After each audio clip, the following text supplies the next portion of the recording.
stories.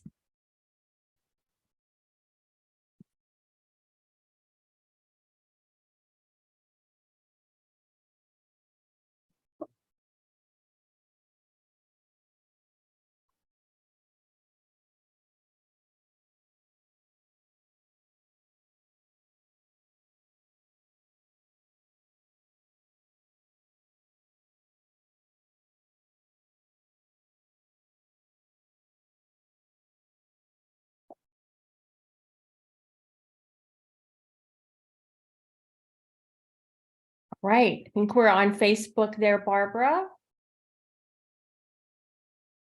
Great. Good. Well, it is 6 o'clock now, so welcome everyone. We're happy to have you here with us this evening for this special event. My name is Tracy Irby, and I am the director at TWU, Center for Women Entrepreneurs. For those of you who have not been on before, our center is part of the larger Jane Nelson Institute for Women's Leadership at TWU. They're dedicated to preparing more women to take on successful roles in business and public service. The three specialized centers are the Center for Student Leadership, our center, and the Center for Women in Politics and Public Policy. The purpose is to ensure women have the education to establish careers as successful C-suite executives, skills for building entrepreneurial businesses, and the framework needed to run for public office. So we're happy to have everyone join us tonight. We have with us Donna-Lisa Stinyard. She is our wrong position. She is our associate director and does an awesome job for us. We also have Barbara Ranke online, and she is monitoring Facebook as well. You guys, if you like, you can put all of your information in the chat. We usually like to know where everybody is from in here, so you can put your name and your business in there. And I'm going to then turn it over to Donna-Lisa, who is going to be the moderator tonight for this. So again, we're glad to have you here and can't wait to hear what y'all have to say.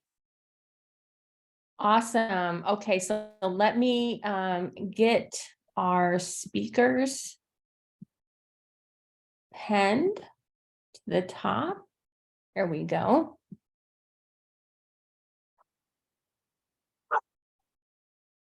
Awesome. All right. Well, so thank you everyone for being, Sue, I see Sue's on here. Yay. Let me get you pinned as well. Awesome. This is awesome. All right. So first off, we have three fantastic ladies on tonight that are going to share a little bit about their entrepreneurial journey. So we've got Veronica Powell from the Cookie Crave. We have Esther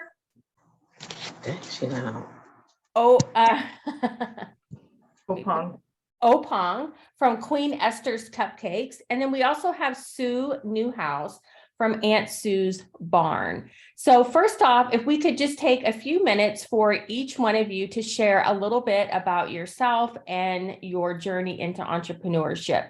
And so Veronica, we'll go ahead and start with you. Got it. I'm off mute. I did the first step right. So I'm Veronica. I own the Cookie Crave here in Denton, Texas. My journey started in 2017 when I moved to Texas. I saw so many small businesses. I was inspired by that, and I always had an issue with finding sweets that I could actually eat. I have a severe nut allergy, so near misses, emergency visits, carrying my EpiPen everywhere, not being able to eat everything was kind of a day-to-day thing for me. I love sweets, so I always bake stuff at home. Like, it's got to be a way, got to be somebody else out there like me. I had my son, and then he has gluten and dairy intolerances. So I'm like, okay, wow, we got to make everything at home now. So I started off doing farmers markets.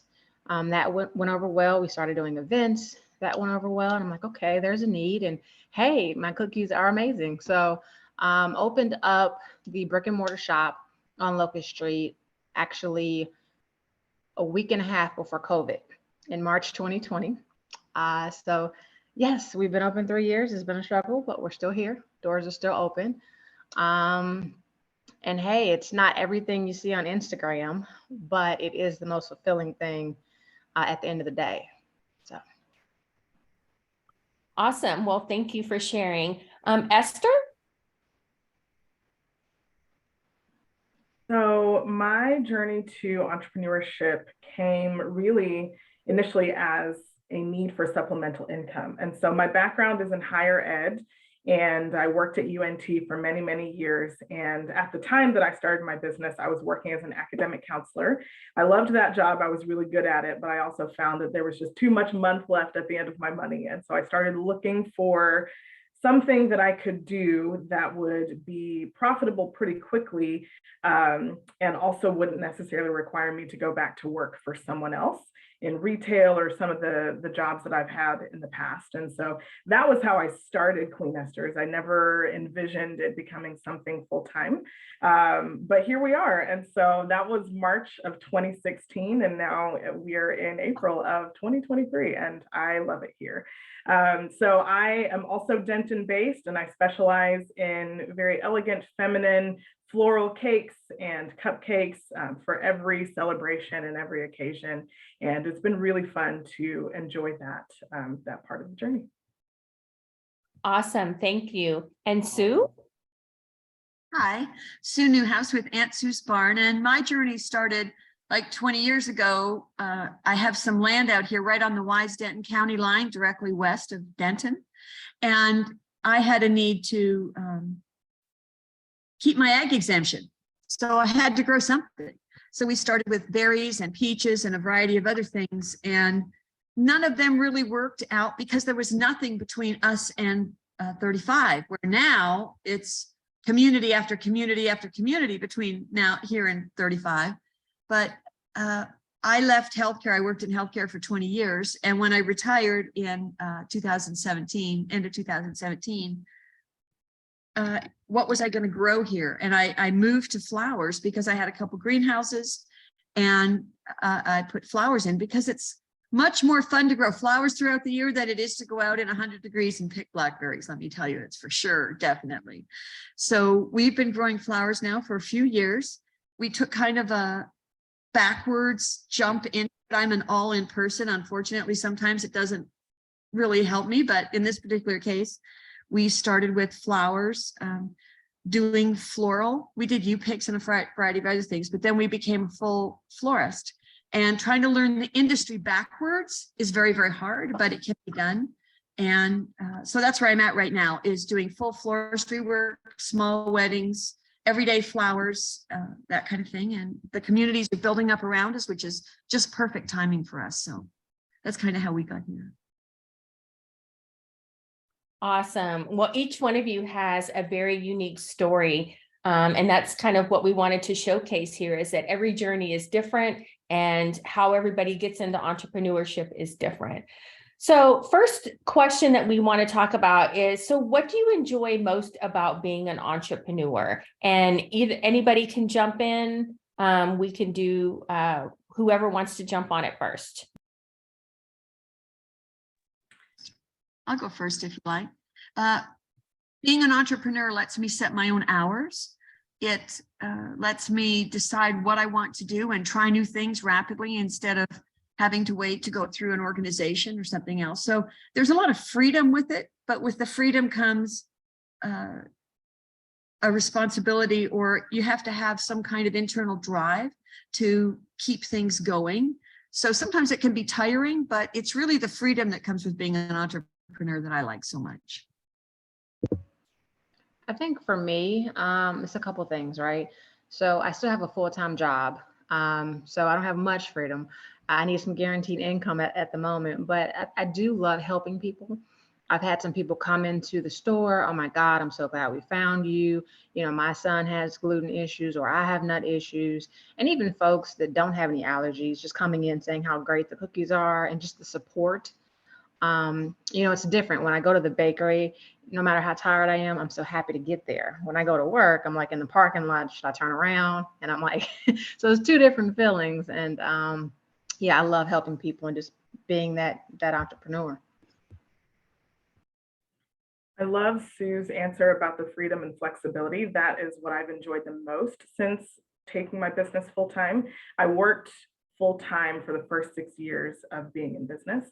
And my last role was working with survivors of sexual violence. And so Cake provided some balance and some levity to my life. And now my life is more about celebration than it is working through trauma. And I really appreciate that. And so even though I was really built to provide support to people who are going through unspeakable things, it's just really, really nice to have less of that in my life. And so I've enjoyed the flexibility. I've enjoyed being able to create and to celebrate with people on the daily rather than walking them through the worst thing that's ever happened to them. And then I've just enjoyed being able to switch it up and do something different for the first time since I've been working my entire life. And so that's been very rewarding. And then being able to spend more time with my family has been really wonderful as well, because I feel like a lot of my energy for relationships was depleted when I was working full time. And so now that I've got less of that, then I'm able to show up more presently in other areas of my life. And that is a gift that I didn't even know I needed. So that's what it is for me.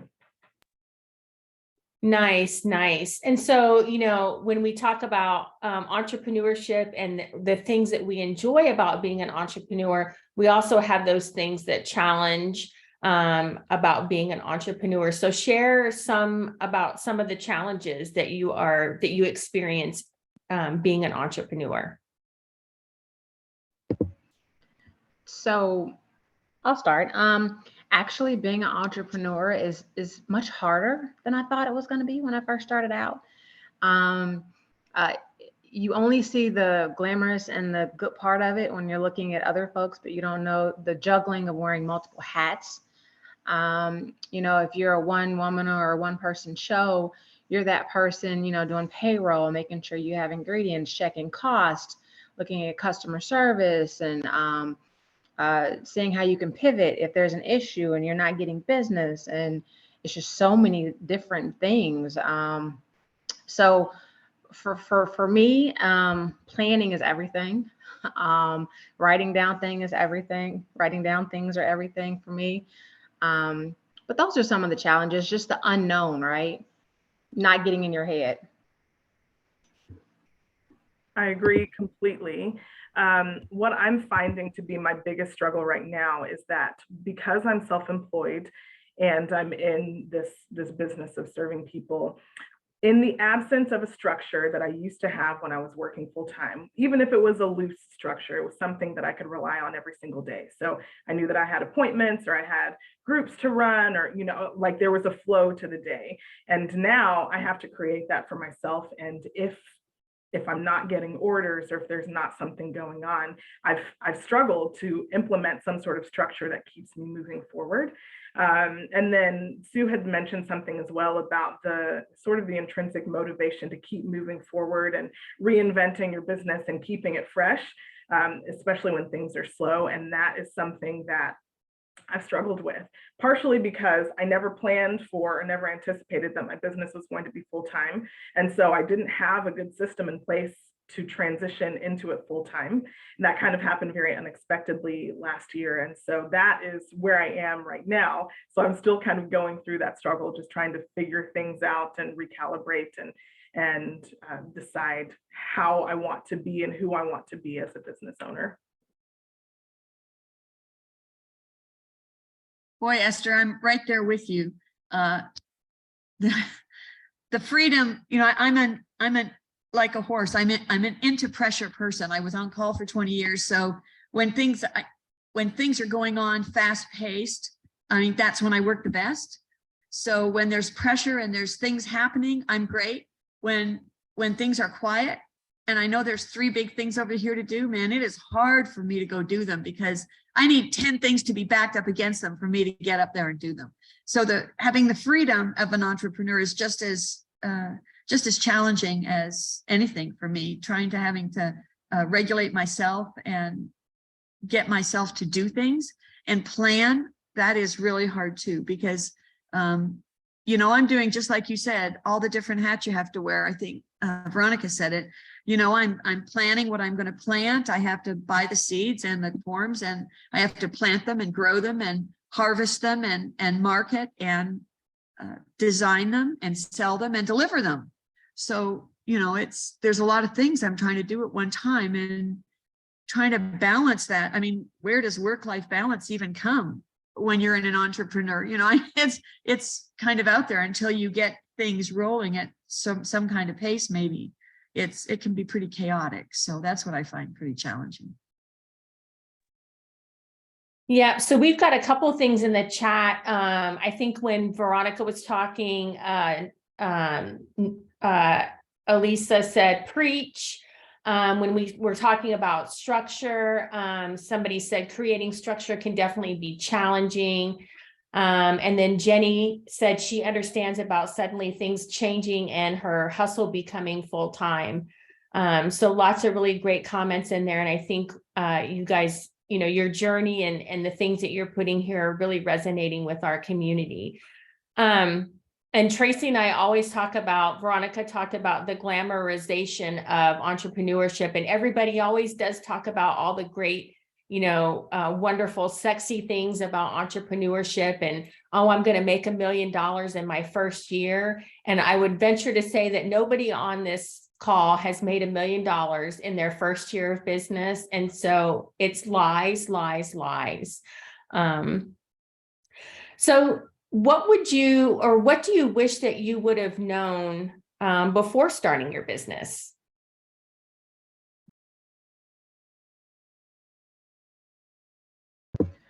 So I would say for me, how much goes into it, right? You know, when I first started, I did the traditional, hey, business plan. This is what I want to do. This is how it's going to go. I didn't have backup plans. I didn't have plans to say, hey, if you don't get sales, you got to pivot and do this. Or if the cost of eggs go up to $30 and butter, you know, and I have to make cookies, then I need to do this and look at my cost structure and figure out what needs to be risen or prices. So it's all the extra stuff I did not plan for. It would have been nice to know ahead of time. 100%. I can't agree more. And especially with inflation over the last several months, that was so challenging, figuring out how to absorb those costs or how to pass them on to the people who are trying to support us. That was has been a big challenge. But then also, I think what I would have known or maybe established before starting was really more why I was doing it. Like, what is going to keep me going when business is slow? What's going to keep me going when it's feeling really daunting? And then a plan for growth. That's something that I wish I would have known or had planned for when I first started, because until really unexpectedly losing my job last year, I was not in a place where I anticipated that I was going to be without a full-time income from somewhere. And so I wish that I had known how to anticipate some of those things.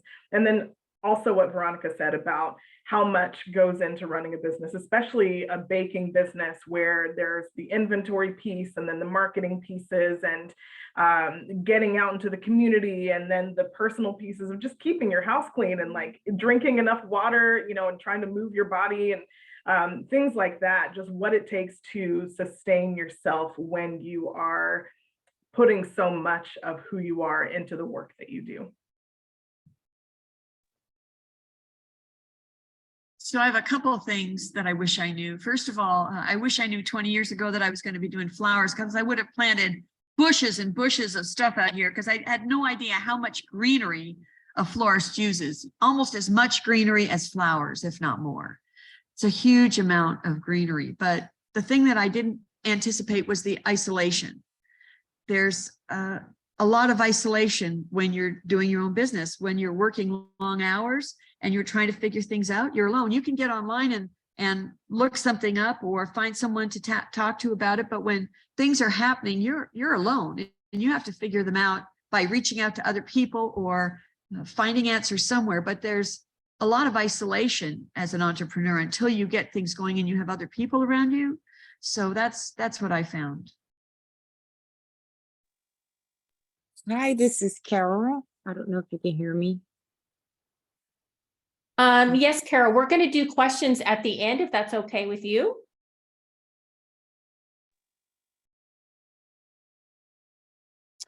All right, so our next question, describe some of the ways your business looks different today than it did when you first started. I can start with that one. When I first started, I had planned to do U-picks and selling directly to florists. So I planted everything at different times and I had a lot of flowers coming up. I did not know the floral industry at the time. I didn't know that florists are ordering in December for Valentine's Day, or that they order a month, March and April for Mother's Day, and all of those things. So I would show up with a florist with, 200 snapdragons that are big and gorgeous, but they would have ordered theirs, weeks ago. I had no idea how that industry worked. So at that time, I can grow a whole greenhouse full of things, but I didn't have a market at the right time. So I switched to becoming that florist. So I could grow and buy wholesale myself and make those flowers and do that. So some florists have said, they didn't know I was going to be their competition. Well, I didn't want to be their competition because I really just want to grow and sell. I don't want to do a lot of this other stuff, but out of necessity, I had to. So my whole business flipped because of that. So for me, there are a few things that look very, very different from when I began. The first being, I didn't know that I was going to be working and doing this full time. And so that's the first thing that's very different. The second thing is my business is called Queen Esther's Cupcakes. And I was selling only cupcakes for maybe the first 6 months of my business. And then people started asking for cake. And then the amount of cake that I was making eclipsed the cupcakes altogether. And now I'm offering quite a few different things. And so that was also something that looked pretty different. I don't know if I would have named my business differently if I knew that I was going to be offering more items, but that's definitely something that's different. And then just stretching myself to see what else I could take on. And then seeing my aesthetic and my preferences and really the voice that comes through in my work today versus when I started, that's something that's very different. And I'm really enjoying that journey and seeing how it evolves.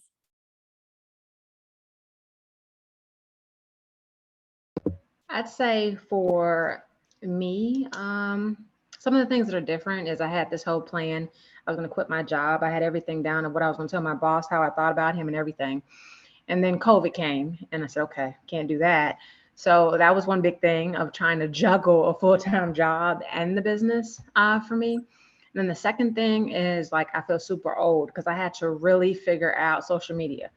Like, okay, I get Instagram and Facebook, but Reels and TikTok and all these social media platforms, I'm like, for real? So yeah, that was a big step for me, just trying to figure out each platform and how to do transitions and I'm still learning and YouTubing everything, but trying to figure out how to do this and get more followers and the latest trend or music. So for me, that was probably my biggest one. Yeah, and again, that's the stuff that nobody tells you about, right? The different things that you have to learn how to do, and you're, as a solopreneur, you're responsible for those things, right? If you've got to be able to pivot and do whatever you need to do for your business. So what have you learned about yourself as a business owner that's helped you become more successful? I have learned how to implement boundaries, especially when I was working full time and then doing this after hours and on weekends. My time was already spoken for. It was very limited. And so being able to choose what I said yes to, knowing that I was saying no to something else, really helped. And then also boundaries in terms of when I'm communicating with customers and clients and what my time looks like, because when you work at home, and especially during COVID, when all of us all of a sudden we're working at home. It was difficult to figure out when to unplug from work and then give yourself time for yourself and for your family. And so now that I work at home full time, it's the same sort of thing. And so being able to implement boundaries that say, yes, I am going to do this, or I'm going to take this on, or no, actually, this is not an appropriate time to inquire about A, B, and C. And being able to say those things, that is something that's really helped. And then the other thing that I've learned is what it looks like to lead and make decisions very decisively and efficiently.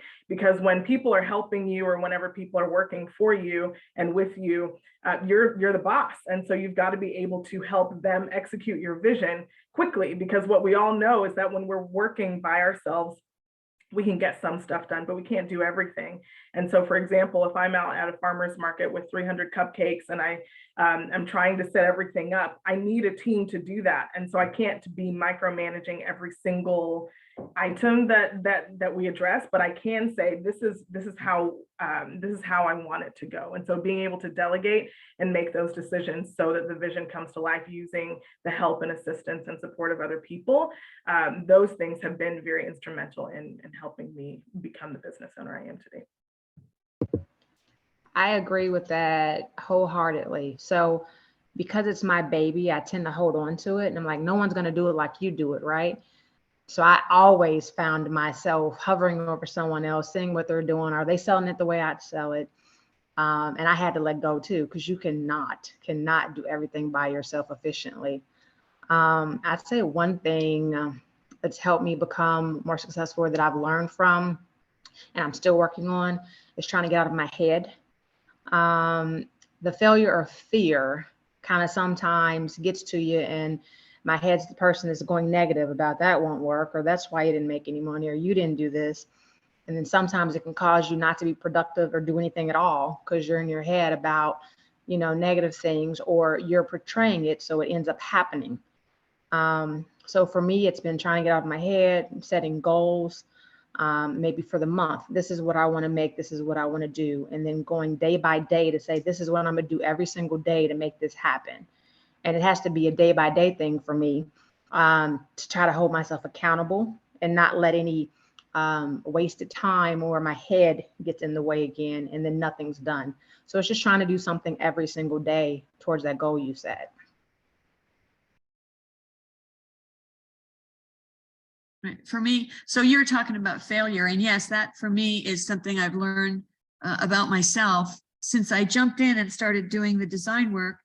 And remember, I had no floral experience at all. And I can tell you, some of the things I did were pretty dismally bad.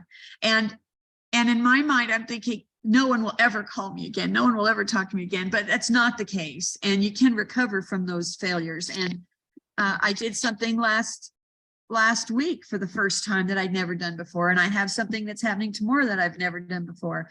And getting past that fear, Feel the Fear and Do It Anyway is really one of my favorite books of all times. And I've read it so many times, I can't even tell you. But just giving it a shot and knowing that I can really do more than I think I can is a big one for me. Yeah, I think we learn a lot about ourselves when we get put in situations where we have to make things happen, right? So what have been your most significant failures, and what did you learn from them?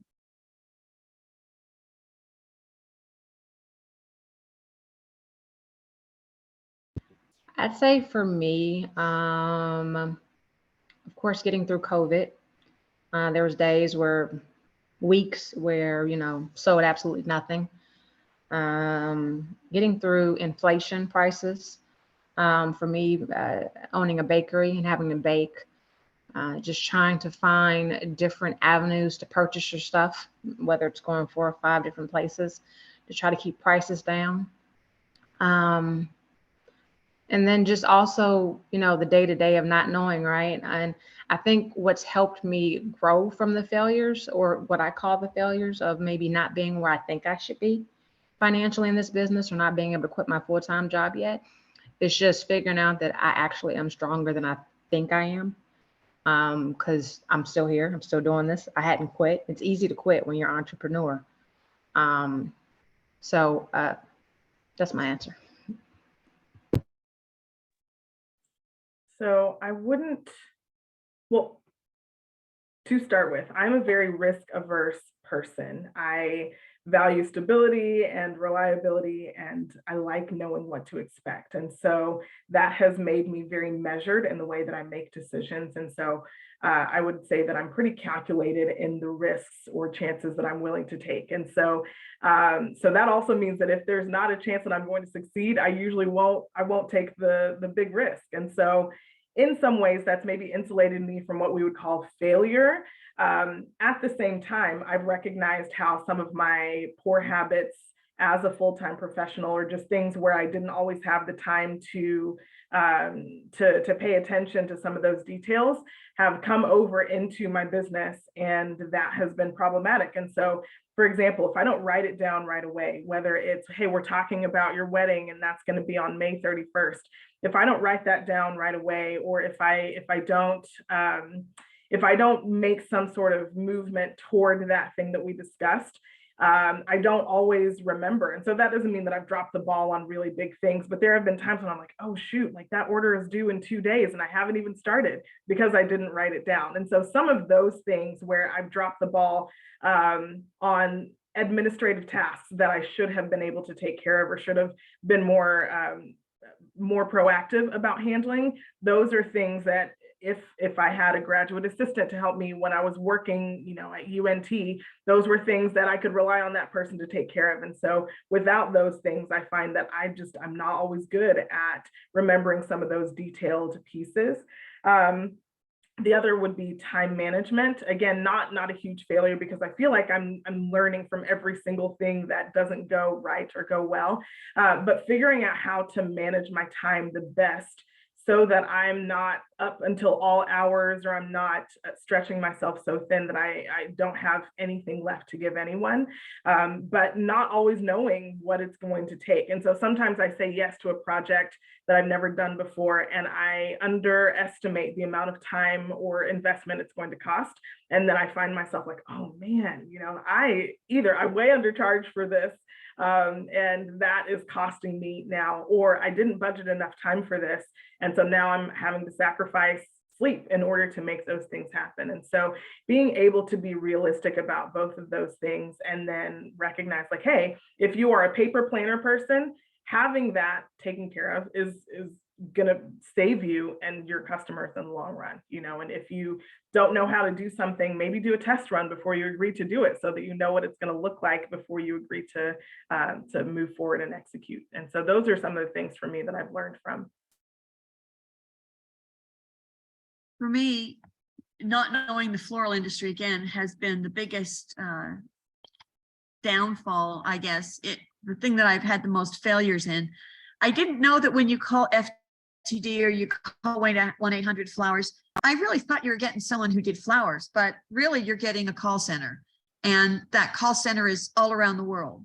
So when you put an order in with those people, they take the order, and then they try to, there's an AI that'll automatically route it to a certain number of florists in that area based on criteria that they've paid or not paid for when they signed up to do that type of thing.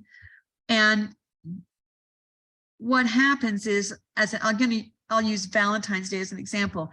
If they can't find someone to take that order by Valentine's Day, they just throw it into the next couple of days.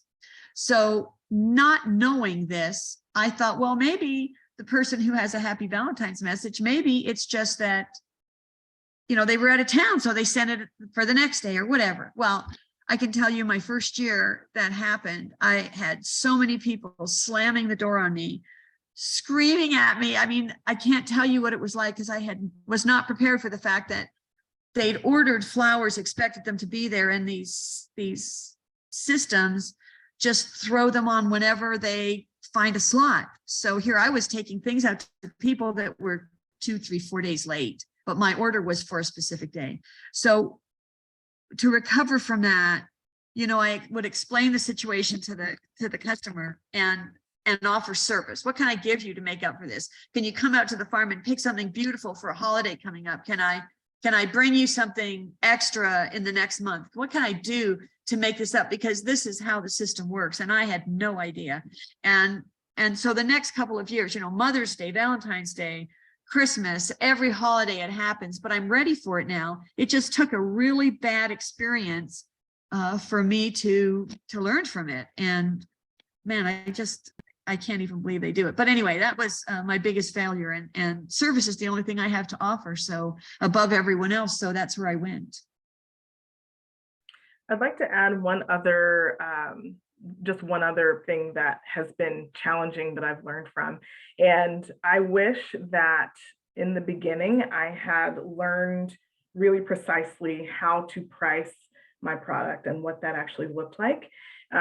Because when I was working full-time and I had a salary coming in, then the money that came in from cake was great, but it wasn't something that I was relying on. And so I didn't have to pay as close attention, or I chose not to pay as close attention to what was going out. And so, so now that I'm doing it and I'm relying on that full time, it's very, very different, right? Like pricing looks very different when you're relying on it to pay all of your bills and sustain you. And so, so I would say that was definitely something that I did not do in the beginning that I'm now having to hustle and figure out to be the most efficient. So that's something else for all you business owners, to be aspiring business owners, like learn what it costs to do what you do, and then what it actually looks like to pay yourself and take care of those things.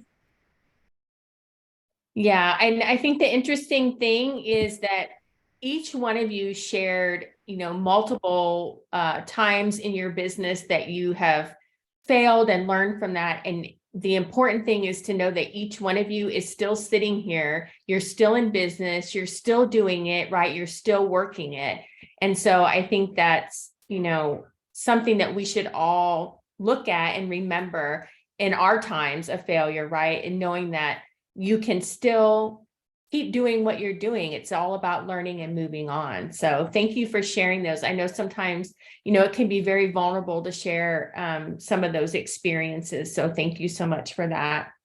So, you know, we at the center, we get a lot of women that are thinking about entrepreneurship. We have students that, you know, we work with that are interested in entrepreneurship. So what advice would you give to someone who's just thinking about starting a business?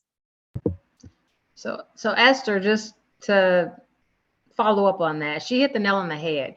One advice I would give someone is know your worth, right? You know, you'll do a lot of things where people will say, well, hey, that's too expensive. It should be this cost. People will give you all kind of feedback, or you won't think about paying yourself, or you'll try to do stuff with little to no profit. You need to know your worth. That's very, very important, because it took me a long time to figure that out. The second thing I would say is have a strong why.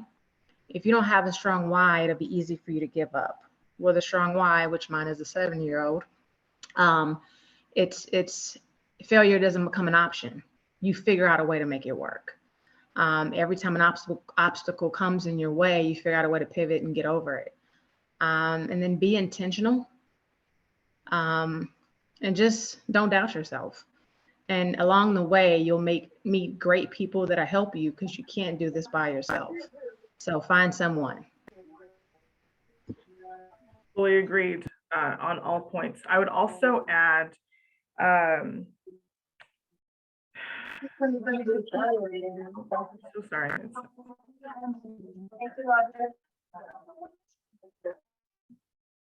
Okay, so sorry. So I would also add the importance of establishing good systems, and then having some sort of plan for, or like vision of who you want to be, like what kind of life you want to live, and how your business fits into that. Because if you are looking for freedom and flexibility and just being able to do what you want, your business is going to command your time, like especially if you're looking for it to be a full-time venture, that's going to command your time and all of your faculties and all of your capacities and stretch you beyond what you anticipate, and probably in ways that you don't even know yet. Like, I've been very fortunate in my life to not really struggle much with depression or anxiety, but the moment that I took this business on full time and then found myself floundering in ways that I hadn't before, then I started to lose touch of what it looked like to take care of some of those things, and I didn't really know how that was going to look. And so having some sort of support system when you're doing your business and recognizing that you don't have to do it all on your own. I had another thought and I lost it, so I'll come back after Sue shares. Right. So you were talking about, I think, how having a support system. So one thing I would say is have someone who can give you the speech. And so I have a lot of girlfriends I can just call up and say, God, I need the speech.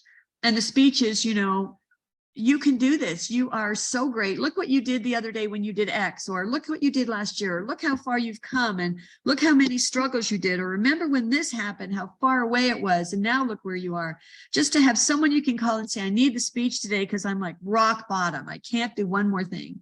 And I think that's really, really helpful. The other thing is, Esther was saying, have a vision. So many people, you'll be standing at a farmer's market. I don't do farmer's markets anymore, but sounds like some of these people do. Someone will come up and say, hey, have you thought about doing X? And 100 people will tell you, give you ideas on things they think you should do. And it is so easy to just take off and run in 100 different directions. I had to stop going to farm tours because every farm I went to had 50 things I wanted to implement, and I just had to shut it down because they were so great, things I wanted to do. And I just had to focus on my tiny little space that I wanted to grow and not get sidelined by all of these other things, because they come at you so fast you don't even realize it. And you can easily take off down a rabbit hole in no time at all. I remembered what I was going to say, and thank you for helping me get back on track, Sue. So 2 things. Number 1, there is never a perfect time to start. And so there's obviously there's preparation and planning that goes into doing something so that you're not just flying blind. And so whether it's researching your market or figuring out your ideal client or getting the website up and going and ways for people to order and buy from you and all of that stuff like that, that's going to be important. But if you keep getting ready to get ready, then you're never going to do it. And that's me. Like I'm someone who, like I said, really values that stability and reliability and consistency. And so to put myself into a business and then put that business out into the world felt so risky, because what if people hate it, or what if they reject me, or what if it doesn't work, and asking all of those questions will keep you kicking the can down the road forever. And so there has to be a point, like Veronica said, there has to be a point where you believe in yourself and what you do enough to believe that the people who want it and love it are going to find you and find it. And for me, I also recognize that the longer I waited, then the more questions I would have 10, 20 years down the line about what it would look like if I had started a business, when I was 29, and now I never have to ask because I did it. I jumped off the cliff on Leap Day 2016 and started my business the very next day, and seeing what it's become and who I've become has been so incredible. The second thing that I want to say is, if you are thinking about starting a business, keep a record of what you've done so that you can celebrate the wins, because sometimes it seems like a small thing that's happened, but maybe it's the first time that's ever happened for you. Maybe it's the first time that you held a flash sale and sold out. Maybe it's the first time you took on something really big and you crushed it. Being able to look back on some of those things is so important whenever you get to those really dark days. And then also celebrating the small wins will help you remember how far you've come, because none of us have made it, 6, 7, 10 years in business without being able to make incremental progress. And if you don't celebrate that, it's very, very easy to become discouraged or feel as though what you're doing isn't making a difference, or you're not making as much progress as the next person. But this is not a competition. There's enough room for all of of us at the top, and we can all continue to move forward with what we're doing if we're paying attention and tending to what we are doing. And so there's never a perfect time, but celebrate the wins, because you're doing a better job probably than you think you are. All such good advice. So I think it's a good place to stop right here, Tracy. I know we've had some questions come in the chat, and I want to make sure that we get to those. So can we do the questions? Yes. Now, I think some of them answered this one in there, but what should you do about insurance? So many people got those from their full-time jobs. Health insurance. I'm currently covered under my husband's health care, and unfortunately, I'm old enough to get Medicare if I need it. But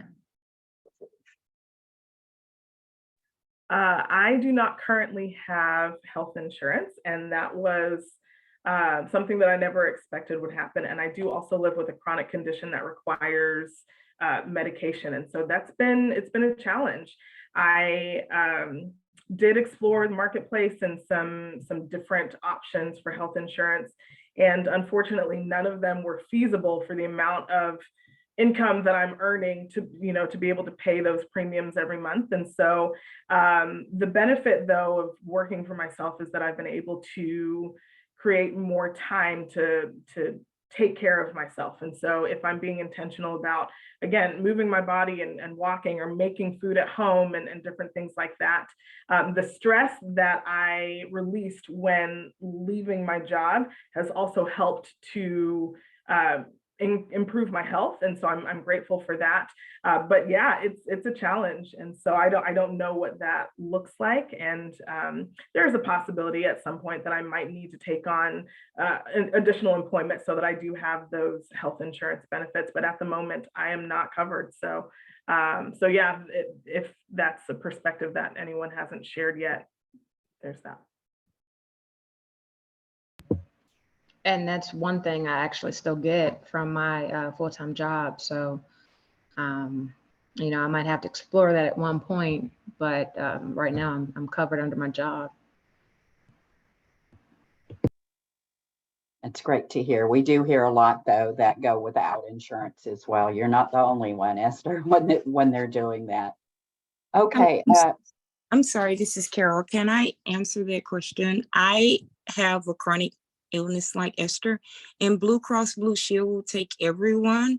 Your premiums will be much higher. I think I was paying about $800. I have a lot of chronic. So if anybody's open, Blue Cross will take everyone. I just wanted to say that, and I'll mute myself again. Sorry.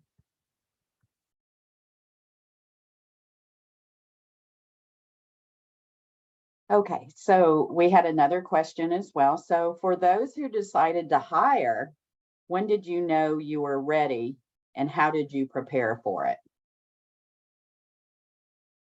for me, I had not planned to hire anybody, but someone came to me last year, said they wanted to work for me.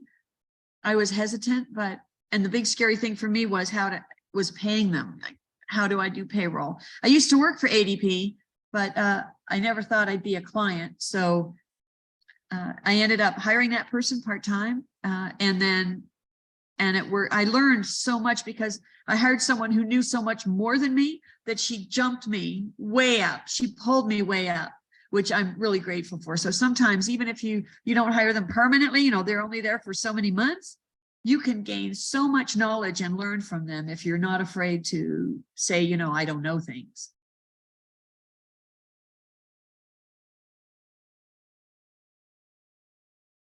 Great. Do either of you guys have any comments on that? No, I haven't taken anyone on as an employee, but what I am anticipating is that there will be a point when I need to. And so what I've started doing is writing down my systems so that I told you guys I'm going out of town for a wedding tomorrow. So let's say I had an order that came in and I needed someone to execute. I've got my recipes written down so that I can say, okay, this is exactly what you need to do. So this is the temperature that you set the oven. This is how you prep the pans. This is what you do with the cakes or cupcakes once they come out of the oven. this is how long you run the mixer. Like being able to list all of those things will make it easier to standardize my processes so that when the time comes, I'm not starting that from scratch. And so I don't currently have any employees, but when I do, my hope is to already have some sort of playbook with the information in it so that we've got a good starting point. Same with templates for emails and how to respond to someone who reaches out and says, hey, I'm looking for graduation cake. I'm looking for something for my mom or for a birthday. Just having some standard things, like these are the things that we need to ask, how many people do you need to serve? And just like having those different things in place and having those email templates so that I'm able to share them with the person who comes on or the people who come on to join the team. And so those are ways that I'm preparing to take on employees when that day comes. So I do have currently 4 employees. As far as the question goes, when did I know? Well, after we opened and, COVID came and I knew I had to continue to keep my job, I kind of knew then I needed help because I couldn't be in both places at the same time. Now I gradually went up to, from 1 employee all the way upwards to 6, back down to 4, just trying to figure out how many employees I actually needed, what would be more value added for me to do, and what could I try to train or have someone else to do. So, my employees do everything from customer service, greeting customers, selling cookies to events. A lot of times, if we don't have store traffic, we rely on events. So we do the State Fair of Texas, we do farmers markets, we do Peach Festival, Grape Fest, we do all kind of events. So I have a lot of people that kind of help with that too. So it's just really trying to play to strengths. I also have a lot of college kids and they're more savvy than I am with social media. So it's just knowing what's in your wheelhouse and when you need help.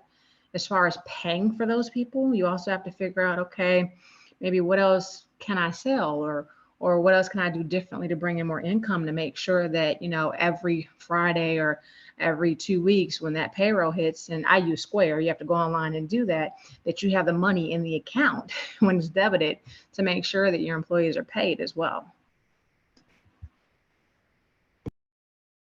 Great, all great answers there. There's so many different ways you can go about that when it comes time to hiring, and you don't always have to hire someone as full-time because that can hurt a budget as well. There's one other, and I think a lot of people usually ask about this as well. How much does social media help your business?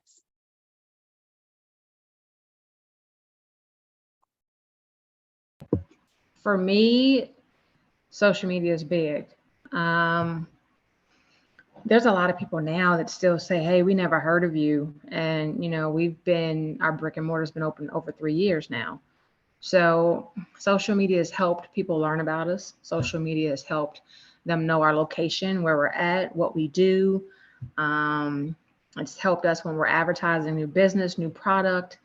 It's helped from word of mouth, from folks that get on and leave reviews and recommend us. It's been huge for us because we don't have the budget of a big brand company like Crumble, right? So where social media helps is just to get those folks that do want to support local and maybe looking for what we offer, just being able to help find and support us. Social media for me has been a really great way to showcase what I do, but also to hear from people about what they want. And so I use mine a lot when I'm polling people to find out what flavor should I have at the next market. Like, these are the ones that I'm thinking of. Does that sound good? Or what if we did this? And just getting ideas from the people who are buying from and supporting has been really great. And then it's sort of the most direct way to reach people. Like, you'll have a website usually for your items, and that's a good destination to send people, but they will likely encounter you on social media first. And so if you've got a localized place that holds your body of work, the photos and the videos, and just shows people what you can do, it's really nice to be able to refer people to that. And then use that to help drive your business forward. Now, I will say, if you are not being social on social media, then it's not really going to be helpful. And so when I was working full time, then I was just kind of posting when I had the time. And so it's few and far between. And it wasn't ineffective, but it definitely wasn't getting the job done. And so now whenever I'm posting, Hey, yo, put your hands up, nigga. Put your hands up. Put your hands up. what is going on? So now that I'm posting stories daily and responding to comments and, you know, getting things done through the messages and things like that, it's really helped to engage people and helped me hear what people are loving or enjoying about my work. And so, yeah, so social media is going to be pretty important. And like I said, it's going to be really fun to be able to refer people to the work and say, hey, this is what I do. And yeah, you can buy this. And this is where I'm going to be next. And this is what's coming up. And so being able to use that to engage people and then let them know what's going on has been really helpful. Okay, For me, great. Oh, sorry. Oh, go ahead, Sue. Social media, you know, for flowers, people want to see the flowers and they want to see what's growing and they want to see what you have, and they really love it. You know, flowers make an easy thing to be photographed and to make pretty and to make people enjoy them. I did actually hire someone a couple months at the beginning of last year, and I only kept them for a couple months. They did a great job, don't get me wrong, but you know, when you hire someone like that, they schedule things out through the month. And unfortunately for me, as a grower, I need to post what the greenhouse looks like today. And so trying to get something to someone else 3 or 4 weeks in advance was really difficult. So it didn't really work out for me in that way. I'm sure there's a way I can eventually get it to work, but I just didn't have the time to invest. And it was spring, I couldn't do it. But social media is very helpful to me. I don't know how much work I get from that. I get more from the website, from my Google business gets me more business. But people find out about me the other way through the social media. Great, all great. Thanks, Donna Lisa. We're getting close to the end. Do you have some other questions? So I have one last question and then we can close it out if that works. What has been your biggest aha moment?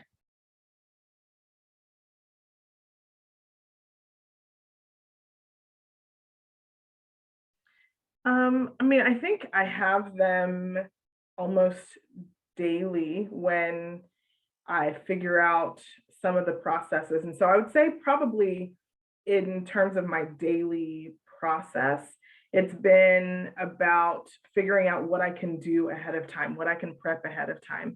And so if I'm trying to do it all in one day, first of all, physically, it's a lot to ask of my body and also my time.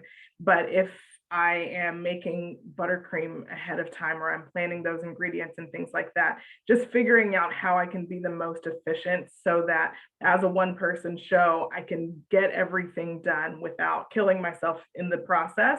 Those have been some of the biggest aha moments. And then figuring out my approach, like my aesthetic and what I really want to be creating, and then finding the people who want that stuff. And so being able to speak that language a little bit more fluently, those things have been big aha moments for me. I agree that planning is huge. For me, it used to be yellow posted sticky notes all over the place, but now at least I have a calendar. But I have to plan, like, you know, if it's something too big, hey, or even if it's not something small, I'm going to do this on this day at this time, or this on this day at this time. That's huge for me in getting stuff done. I see another aha moment, one that my business coach taught me, was kind of changing the questions you ask yourself, getting out of a negative perspective and looking at it from a different viewpoint. That for me has been very helpful. I don't think I've had one big aha moment. I think like Esther says, they happen every day, and it's just a constant, never, you know, I have people that get upset when they have to change their cell phone. They say, oh my God, I have to change my cell phone. And I'm thinking, wow, I've changed my cell phone 4 times in the last X amount of years, and all the things, constant change, it never ever ends. So I think you just have to plan for the never ending change and never ending learning. It's going to continue forever. You just have to always expect something's going to come up that you don't know how to do, and you have to figure it out. Well, awesome. Thank you all so much for your willingness to share your journey and to answer our questions and the audience questions. And we definitely are watching you on social media, and will continue to do what we can do to help promote women-owned businesses here in our community. Tracy, do we want to take a few minutes to talk about some of the things that we have going on? Okay. So first thing, tomorrow is the last day for our Veteran Woman Entrepreneur Grant. I would say that you still have time if you can pull it all together. It's not too labor intensive. In addition to that, we have our Rural Woman Entrepreneur Grant that we pre-announced Monday, and it goes live on May 15th. And while it doesn't, you have to go on to our website to find out all the counties that are listed and available to qualify for that grant. Yes, can our panels put their social media in the chat? Yep, perfect. So with the rural grant, we're awarding 35 women $10,000 each, and they have to be in business 3 years or more. So even if you don't qualify for it, maybe you know somebody that does. So we always would appreciate you sharing it out to people that you know. Our next Women Rise is next Tuesday. We have Bliss from the Women Business Council Southwest. She's going to be talking about being woman-owned certified.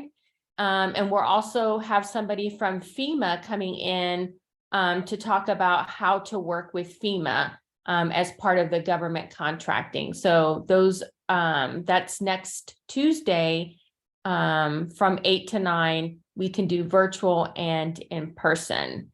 So thank you all so much for being here. Thank you to our panelists. Thank you so much for your time and being willing to share your story. And we wish everybody a great evening, and hopefully we see you next Tuesday at Women Rise. Esther, enjoy the wedding, the other side of the wedding, and enjoy the cake. Have a nice evening. Good night.